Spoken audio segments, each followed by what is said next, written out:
James W. Smith's journey illuminates the transformative work of God's grace and the power of spiritual redemption. Through his personal experiences, he shares a profound testimony of self reflection, growth, and Christian faith. Despite facing difficult circumstances and the consequences of his actions, James embarks on a path of self discovery, leading him to the realization that his struggles were rooted in fear rather than a compulsive habit. His journey from a well known lawyer to a successful pastor and a leader within his community is a testament to the limitless potential for transformation that lies within every individual through God's love and forgiveness.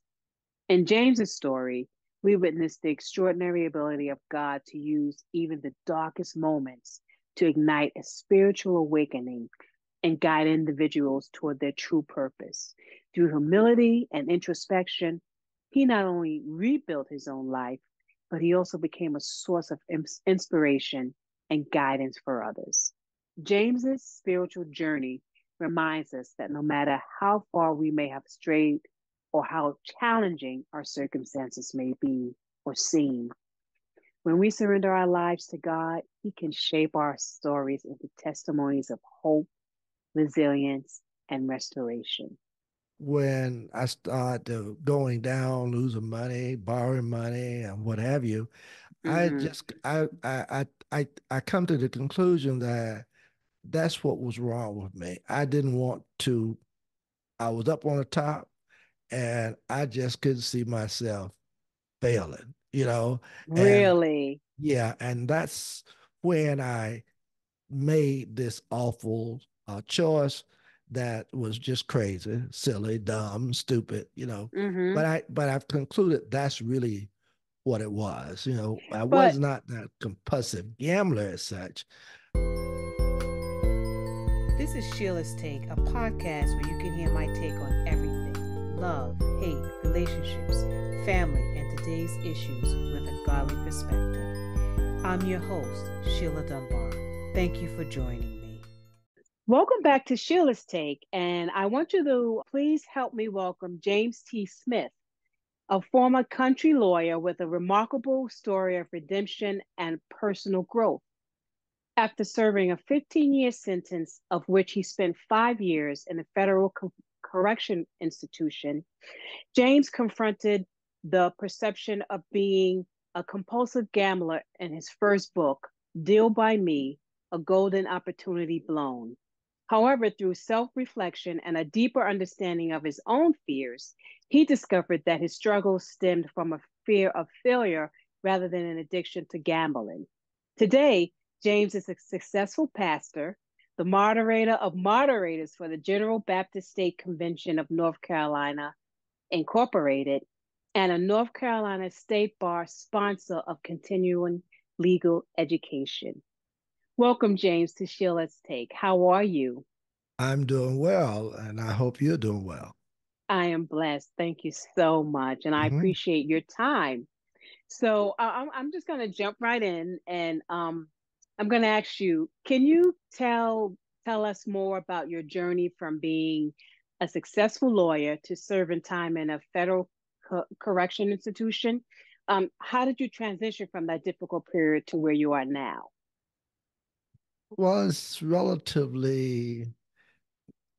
not as easy to Mm-hmm. just say in few words, but I will try to shorten it as much as I can. Take Uh, your time. Take your I, time. yeah, I come from a relatively uh, good background. When I say Mm-hmm. relatively good background, my grandfather owned properties, uh, a large family. Uh, my mom was a family of 10. I'm my only child Wow. uh, to a single mom. Mm-hmm. The first cousin to go to law school. I graduated from law school in 1969, started practicing law in 701. Mm-hmm. And of course, from that point on, I thought I was okay. I was doing very well. I was making money, uh, but I was had this little habit, and that was gambling. And Okay. and so I started gambling with some of the guys. I frankly won money. I thought I was pretty good. I was playing poker, and I Mm-hmm. always thought I was great. I won money. I lost money, but it didn't bother me at all. Then it got to the point wherein I became very. I just started loving the game. Didn't know quite Oh, when to get up, okay. and I started going down, downhill. And when I realized where I was, that's when I did something very stupid. Okay, I went and robbed the bank, and Wow. as a result of doing that, I spent got a 15-year sentence and spent 5 years confined. Came out in 1986, and of course, that's when I began my comeback. I went back to school. I already had my JD, but I went back to Mm-hmm. school, seminary, received my master's of divinity. I continued and got my doctor of ministry.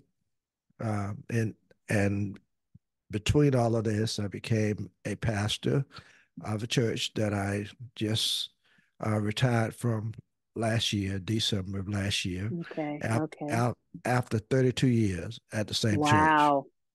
And Wow. and of course, I in the meantime, I became moderators for the General Baptist State Convention. Uh, I People said I would never be get anything else to do with the state bar, but for 11 years, I became a sponsor of continuing legal education for the North Carolina State Bar, where I travel all over the state, teaching lawyers about ethics, mental health, and substance abuse.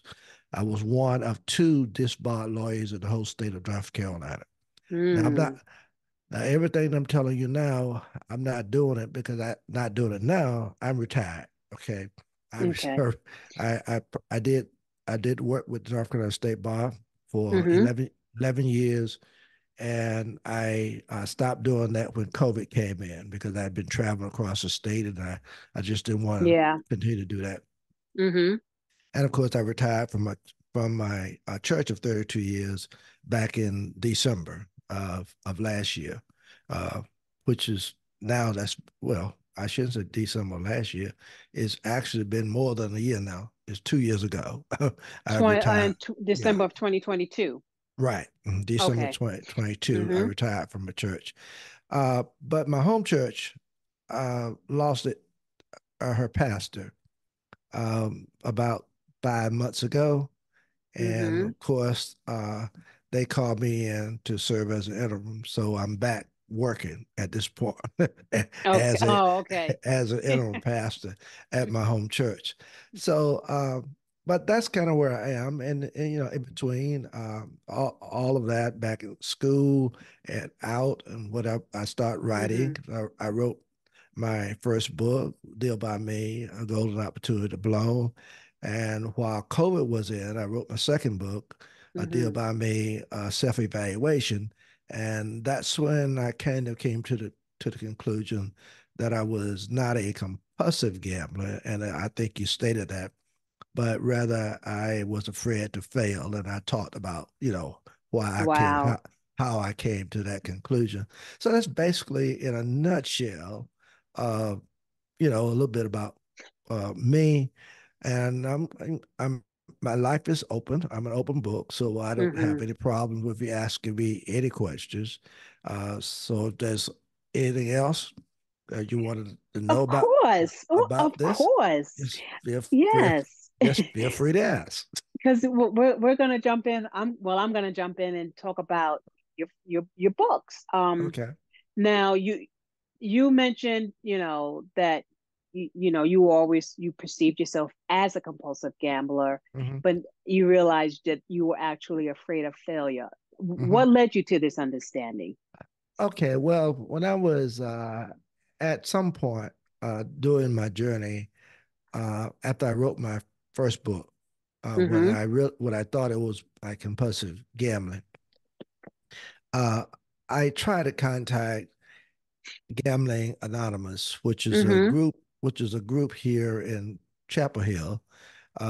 It's called Amityville House, I believe, something like that. And I told them I wanted to come over and talk to the guys about gambling because that's basically what I had done and how I messed up. Mm-hmm. And he asked me if I was still a compulsive gambler, and I told him no. And he just couldn't believe that. I said, no, I have not gambled since 1981. You know, Mm-hmm.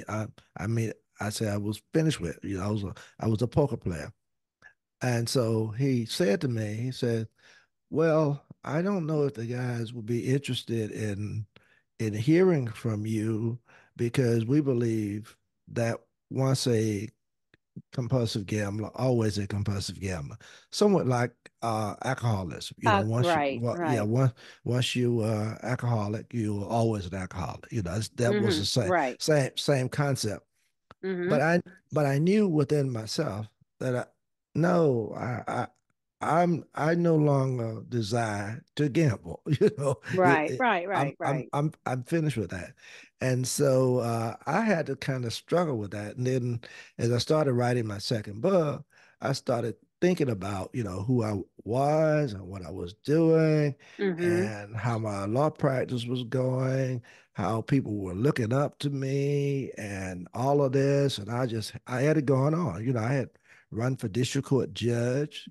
And if the law had been like it Wow. is, if the law had been like it is now, I would have been elected the first African uh, district court judge in the district, which composed of 5 counties back in 1976. Okay. Wow. I got 47% of the vote. You Mm-hmm. know, now you don't have to give a 40. But back then, if you got 47, you still went in a runoff because you had to get 50%. Okay. And I lost in the runoff to another white gentleman. But I was on the move. Everybody knew Mm-hmm. me. You know, I was making good money. You were pretty Uh, much going on the up. You exactly, was exactly. yeah, okay. Exactly. And then when I started going down, losing money, borrowing money, and what have you, I Mm-hmm. just I come to the conclusion that that's what was wrong with me. I didn't want to. I was up on the top, and I just couldn't see myself failing. You know, and Really? yeah, and that's when I made this awful choice that was just crazy, silly, dumb, stupid, you know. Mm-hmm. But I've concluded that's really what it was. You know, I was But not that compulsive gambler as such. Especially after he said that to me, because I knew mm-hmm. I was no longer a poker player. But Right. now, and that's how I came to that conclusion. And I still kind of believe that's what it was. You know, I But was the strangest part of that is you were your whole thing was you were afraid to fail. You were at the top pretty much. You were afraid to fail, and because of the decision that you made to rob a bank, you pretty much lost everything and failed. Your biggest fear became a reality. no question. I agree with you Hmm. wholeheartedly. I I can't deny that. You know, Okay. Yeah. uh, but that's you. You were asking me how I, you Mm-hmm. know, came to that conclusion, and that was how I came to that conclusion. Now, I'm not suggesting that's still the right answer. I don't Right. know, but Mm-hmm. that's what I concluded because I knew that I was no longer this gambler. You know, I had Right. no urge Mm-hmm. to do that. You know, it was out of my mind. You know, playing poker, I've done that since 1981. When I committed my crime, Mm-hmm. it was over. You know, And you've uh, never played poker again. You've never no, gambled or anything. never, Wow. no, Wow. no. Wow. So, and so that's and when he told me that, I Mm-hmm. started thinking about it. You know, no, no, no. I'm not a compulsive gambler, but I couldn't come speak to the guys because he said that you know that I he doesn't couldn't see how I would benefit them because they believe that once a compulsive gambler, always a compulsive gambler. And I had to talk to them from that viewpoint. And I knew that Oh, was yeah. I knew that was No. not me, you know. And so I that's mean, how I yeah.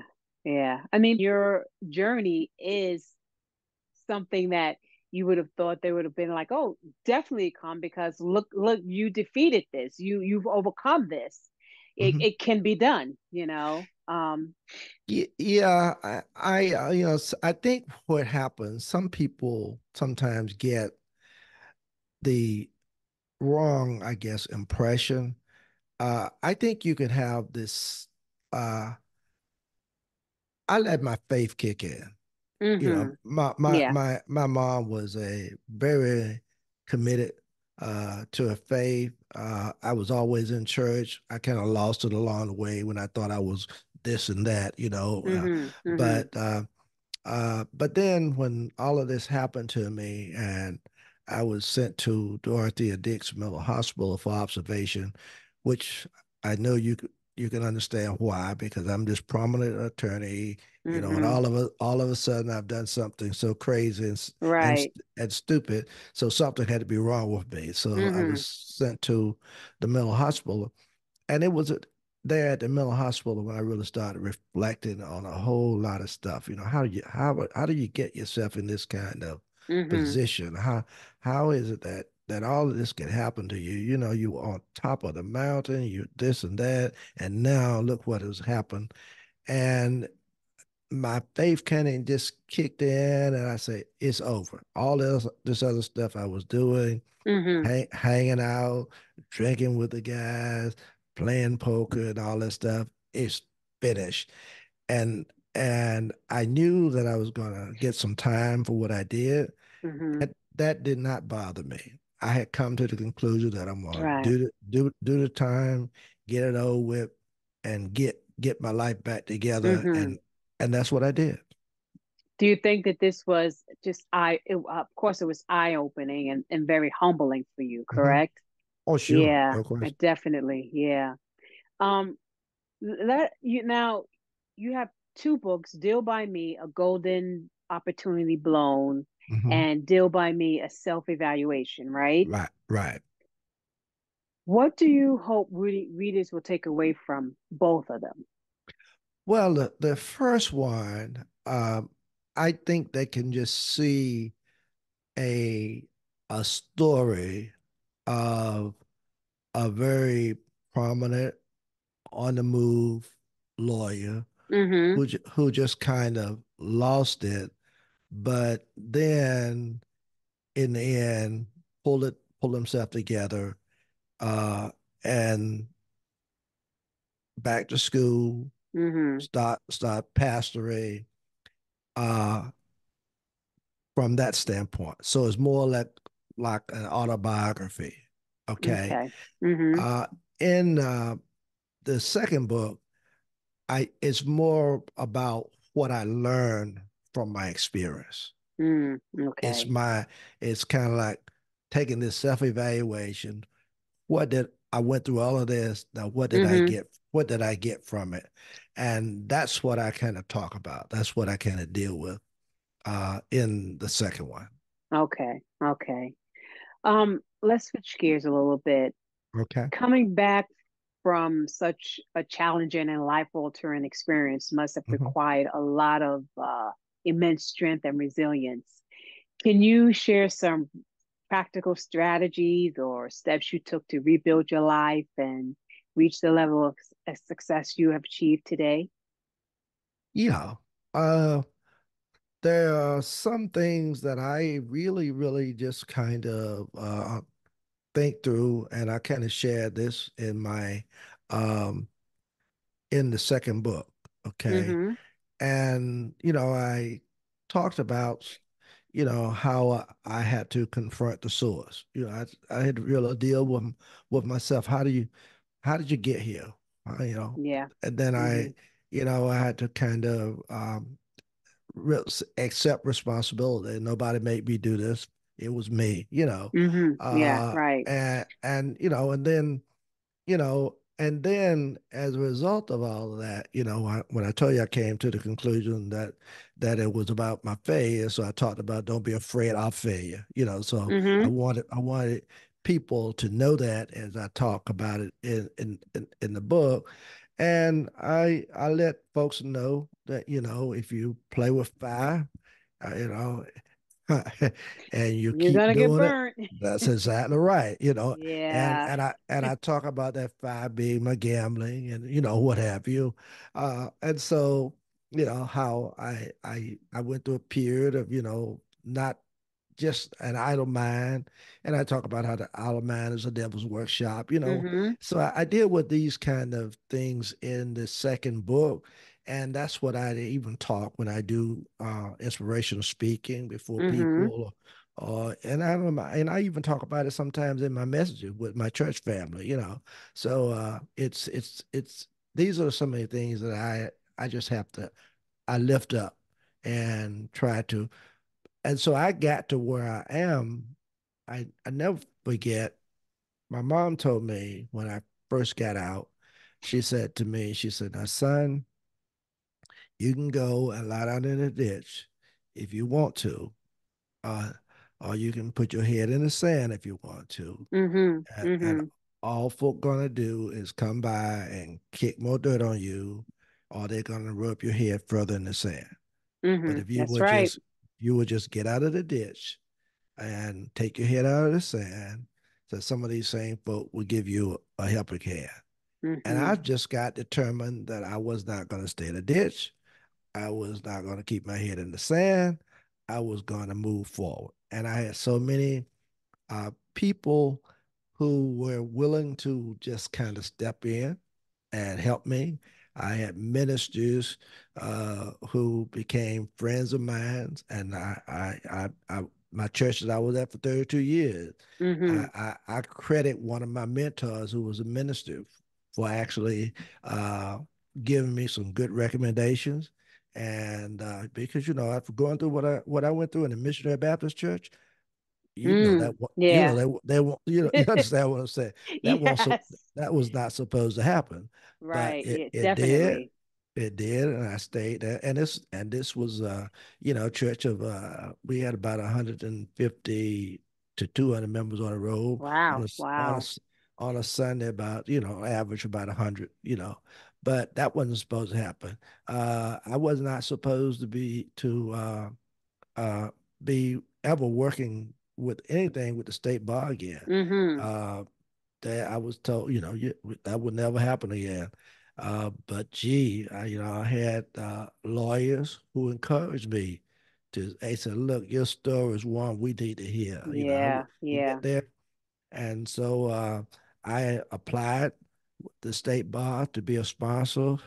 And believe me or not, let me tell. I want. This is a story I love to tell you because Tell me. Go on. it's always so interesting. Mm-hmm. I was down in Henderson where I was practicing law, and I was in the office with one of the white lawyers.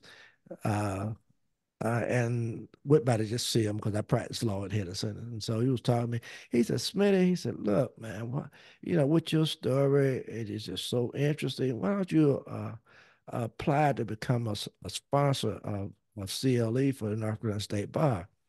He said, "That's what Jim Blackburn does." Now, Jim Blackburn was another lawyer who had gotten Mm-hmm. disbarred for embezzlement, and he was the only lawyer, he was white, only lawyer that the bar allowed to do CLE, okay, which is continuing legal education. And so he said he's doing it, and he's doing very well at that. Mm-hmm. And I told him, I said, "Well, I'm not sure about that because his charge was embezzling funds from clients, okay." And I said, "That's what he was. That was not a violent crime." I said, "My crime was a violent one, Mm-hmm. and I just don't know whether the bar will let me do that." So he said to me, he said, "Well, you never know." And so I got back home. I talked with my wife, Mm-hmm. and she said, "Well, honey, you don't have your license anyway, so all they can say is no, you right back where you are." So That's right. so it made a lot of sense. Mm-hmm. And so what I did, I applied to the state bar, and they told me after I applied that I would hear from them within the next, I think, 2 weeks or something like that. And so the 2 weeks was up. I hadn't heard a thing from them, and this is going to be interesting to you. And Mm-hmm. so I said to myself, I say, all this, all they are visualizing in their mind is an African American guy Mm-hmm. who who robbed a bank, Wow. Mm-hmm. and this is not a pretty scene. Okay, that's what I Yeah, would say. yeah. So you know what I did? I got dressed like I was I used to do because I used to be a dapper dresser. I got dressed with my three-piece suit on. I Mm-hmm. put my towel on, got a nice fresh shave, and I went over to the North Carolina State Bar, and I asked to speak with someone in the continuing education department, and they called someone, uh, female lady, white lady came down, and I could tell when she came down and saw me, I could see her total demeanor changing. Okay, And yeah. and I said, I just came over to inquire about my application. And she said to me, she said, um, Dr. Smith, she said, you will hear from us within the next 3 or 4 days. Sure enough, I hear from them, and the letter said, you have been approved. I Wow. I was the only African American that they had doing Mm-hmm. CLE ethics, mental health, and substance abuse. I traveled all over the state doing CLE with lawyers. They signed up with who they wanted to take, and I Mm-hmm. was really, really. A lot of them just wanted me because they want to hear my experience. They want to hear how I Right. went through. So it was a great, really great, Wow. great experience, and I did that for 11 years. 11 years. I tell you, Wow. That's amazing. I just gave it up when COVID came in because I didn't want to keep traveling, over the Mm-hmm. state. But Right. my wife tells me now, because it would have been interesting because most folks now are doing this stuff on Zoom. She said you could have kept Yes. doing it. You could have You been doing sure could have. it. Yeah, but I just gave it up. So, Yeah. but I'm enjoying life. I want to kind of retire anyway. Just now enjoy my life. But I'm Yeah. working with my home church and enjoying that too. So what can I say? Wow, that was a really inspiring story. I mean, you Yeah. really have a really inspiring journey altogether. I mean, where you come from, what you did, and how you turned your life around, and now it's really beautiful. Well, thank you. Um, what advice would you give to individuals who may be experiencing personal setbacks or struggles with fear or failure? Are there like any particular lessons or insights you have gained that you believe could help others in similar situations? Well, I would say you have to be determined. Mm-hmm. You Yeah. you and you can't give up. You got to believe that you can do it. Yeah. And if you believe you can do it, then you just have to step out there and first of all, be honest, Mm-hmm. be Yeah. forthright. Uh, don't mind sharing your story because that lets folks know that look, he is honest. Right. Um, Mm-hmm. even when I was called for an interview with my church family that I was with for 32 years, I I said, look, I'm not what I used to be. Mm-hmm. This is my story.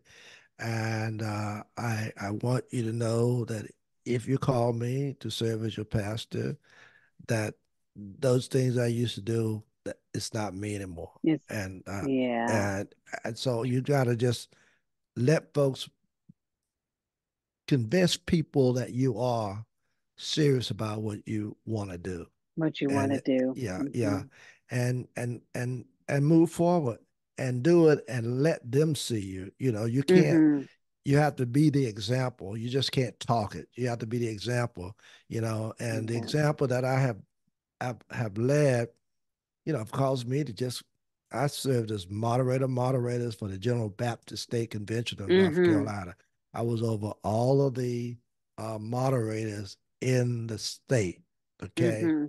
I know. Um, I listen. I know what. I definitely know what that is. yeah, okay. So So I you know the know. time. Okay. Yeah. Uh, and and I've served as moderator of the association my church was in. Mm-hmm. I've served as president of the Interdenominational Ministerial Alliance of Durham and vicinity, where all the ministers we come together on Mondays. So, but they saw my genuineness, they saw my integrity, my honest, Mm-hmm. my character, and I presented that in a way they knew my history, so I wasn't trying to Yeah. hide anything. But this is who I am now, and I was able to move forward.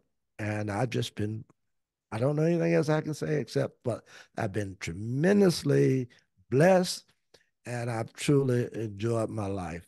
I've got, Oh. I got married to a beautiful lady. Can I tell you that story? Oh, yes. Please, come on. Of um, course. my wife and I, my first wife, Mm-hmm. we separated and divorced as a result of my gambling, staying out, Mm-hmm. doing all this crazy stuff. So when this happened to me and I was committed a crime, I was not married at that time. Mm-hmm. Okay. And so when I got out, and uh, fortunately, I don't like to say fortunate, that's not a good word, but my my wife's uh, husband was a minister also. Mm-hmm. And he preached at his church in Warrenton, North Carolina. Mm-hmm. Nice big church.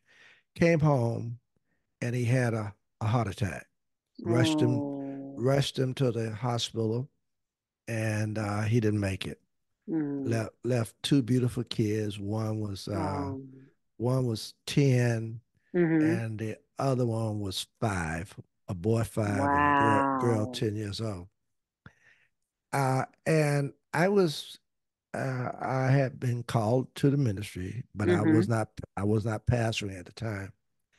And somehow the minister that they had called to pastor the church could not get there on that last Sunday because he was working out arrangements at his previous church. Mm-hmm. And so they called me in to preach for them on that Sunday.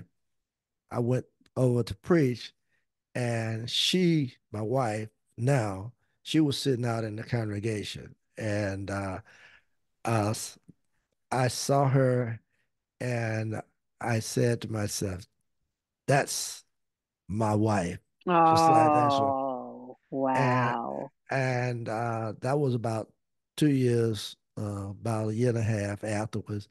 And so Mm-hmm. I was working at this law firm who had given me a job in Warrington, and the female there knew her. And I said, "How can I get to talk to her?"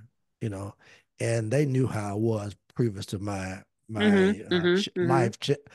my life changing. And they said, "Smitty, talk to her just like you would, just like you used to talk to, that kind of stuff." So, Mm-hmm. so, so actually, I sent some flowers to her, and somehow it was like from an unknown person. I said, "If you want to know who it is, call the secretary of her office."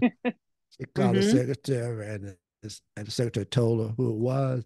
And she came by the office, and from then on, we started dating. 6 months after that, we were married.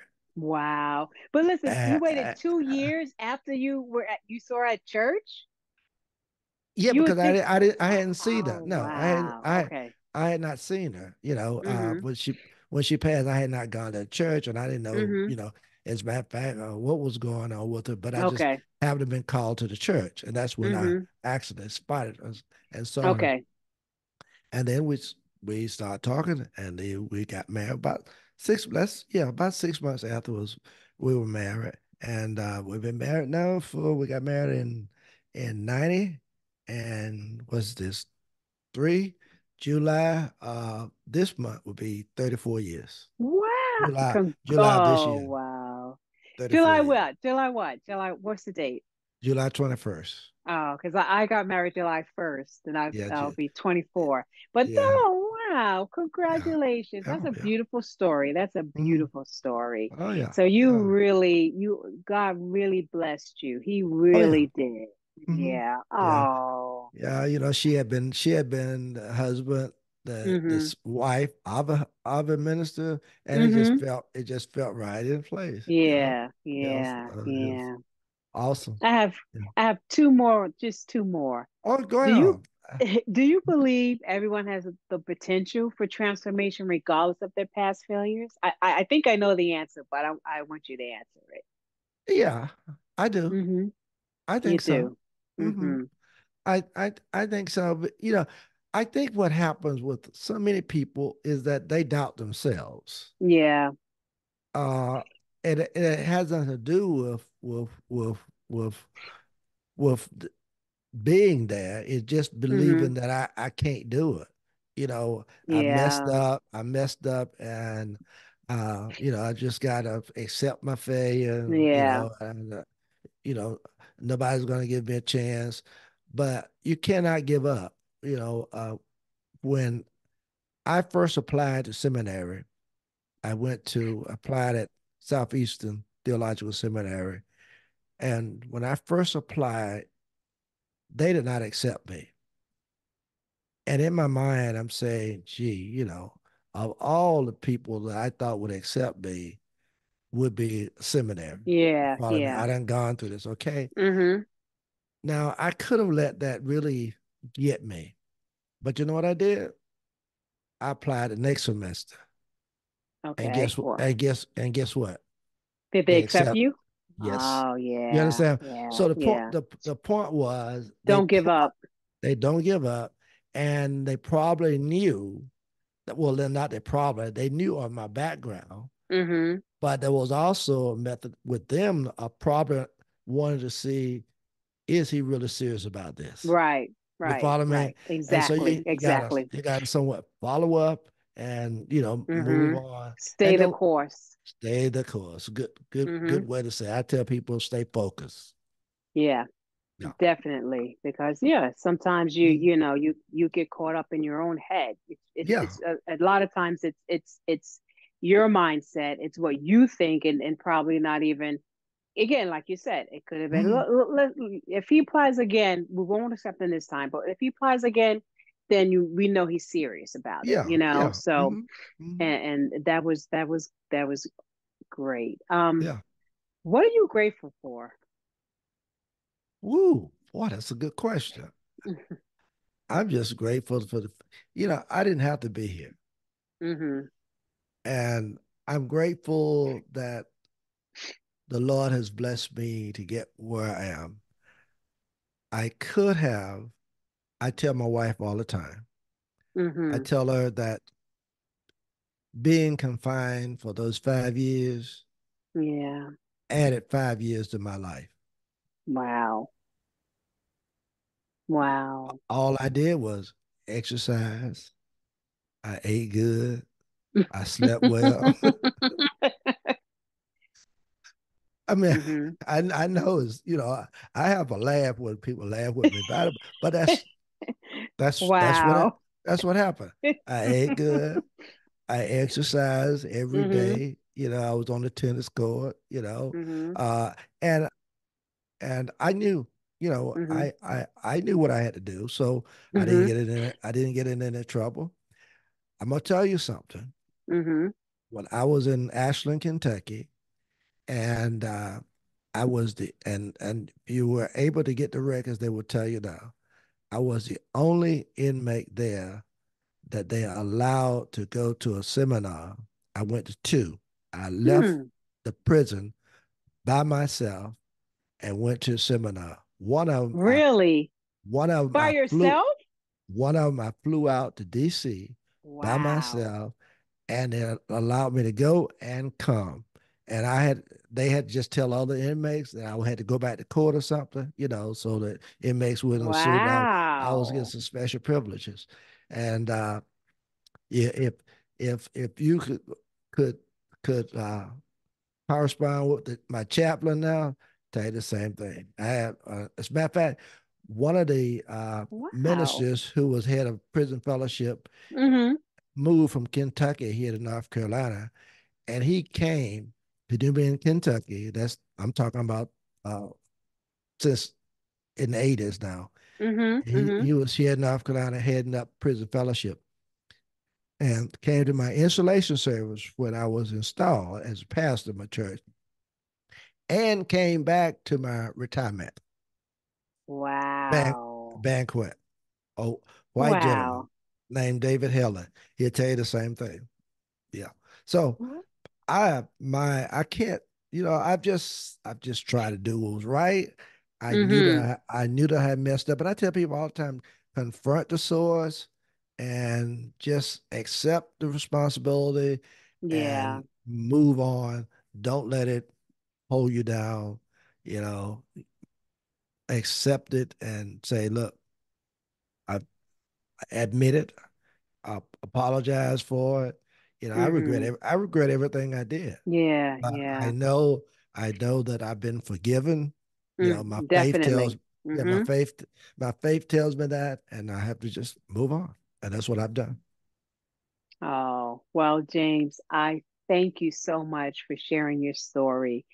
And it is an incredible story, Thank you. I'm so elated to hear, how your life changed and how you touched so many others. And it's like God is like was so had his hand all in it, all in the mix of James's life, Mhm. and but I mean, you came out refined gold, and that's beautiful. That is so Thank you. beautiful. Um, Now, can you tell my listeners where they can get your book? If you have Mhm. books, if you have a website, can you Yeah. give the website, your Instagram, all of that information? You Yeah. even have a podcast too, right? Sure. Please, I've done do. I've Mhm. already done I think I'm close to 150 uh, Wow. uh, uh, episodes already, and I've been doing it now right at a little over a year, and that's going well. It's Deal by Wait, Me a little podcast. over a year? Uh-huh. Just a year? Wow. A little over a Wow. year. Just Okay. Deal by I put out about two every week. Okay. Okay. Yeah, about 2 week, and so that's going very well. And my podcast is about uh, tell us your story, encouraging, inspiring, and transforming. Yes. I And love it. so I love it. And so when I talk to guests, most of them, a lot of them have gone through some situations, and they Mm-hmm. talk about how they have overcome, and what can you share with listeners of this podcast that will be encouraging, inspiring, and transforming. Ah, Yeah, yeah. That's yeah. that's So, beautiful. What's the so name of the podcast again? deal by me Deal by podcast. Me So, podcast. Oh yeah. remember the name of the book? I just put podcast beside it. Deal by Me podcast. That's all And you got to and do. and oh, thank you Yeah, so yeah. much, James. And your books you Uh, can get on Amazon? yeah, my books are on my website, Mm-hmm. www.dealbyme.com. Oh, and thank you so much. and Go and, uh, ahead. you- and you can also get it from Amazon. All of them. Okay. Amazon. You just put the name of the book and by James W. Smith. They all come up. Okay. Okay. And So are you on any of the social media, Instagram yeah, and yeah. I'm on Facebook, okay. uh, LinkedIn, Mm-hmm. and Twitter. I don't do a Okay. lot. I Okay. don't do a lot. I don't do a lot on Twitter. Most of my stuff is Okay. on LinkedIn and Facebook. Okay. Okay. Yeah, Okay. All mhm. right. Well, thank you, James W. Smith, for coming That's by and blessing Sheila's Take podcast with your incredible, inspiring, motivating story. And I pray that you continue to do what you're doing, because your story is amazing. Thank you. And Appreciate it. more people definitely need to hear it, because it is definitely a blessing. Well, thank you so much, and I appreciate your questions, and I hope that I've truly been a blessing to your podcast. Oh, you definitely Oh, have. You thank definitely you, have. thank you. Thank you. Take care. Okay, all right. Join me next time where I will continue to discuss more of today's issues. I'm your host, Sheila Dunbar. Blessings to you.